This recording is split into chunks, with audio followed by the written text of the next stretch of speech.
Well, I thought it is over, but it looks like it has just started. Then let it be. Then let it be. It has started, then let it be. Okay. So, if I was in Kashmir, by this time you would have killed me. Because that's what you do. You kill anyone who opposes you. Let me start. You killed Qazi Nisar because he was not the friend of Gilani. You killed Maulvi Farooq because he was in opposition of Gilani.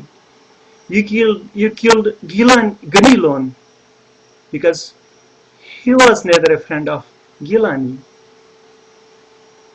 Ahad Guru, H.N. Wanchu, you just name. Those are big names.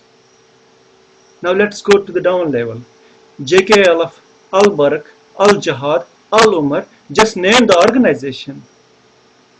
Anyone who Gilani feared, that's going to be the competition. Before the person started, you killed them. That's what exactly you are doing right now. So if I was in Kashmir, what would you do? You will just kill me. That's what you can do. Forget about it. Those days are over when you were scaring people because of AK-47s in your hand. Now Jamaat Islami people, you have learned new tricks to be on Facebook, be online, and to use abusive language. That's what you do all the day long. That's all you have learned to do. Stop it.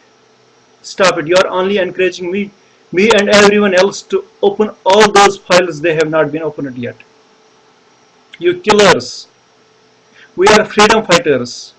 And we are lovers of Kashmir. But we are also peace-loving people. You, the Jamaat Islami people, you are only the supporters of Gilani. Only you people, you are the people who are threat to the Kashmiris, threat to the India, and threat to the rest of the world. Stop it now. God bless Kashmir. God bless Kashmiri. Every single Kashmiri. God bless independent Kashmir. God bless you also, but repent and come back. Thank you. God bless you.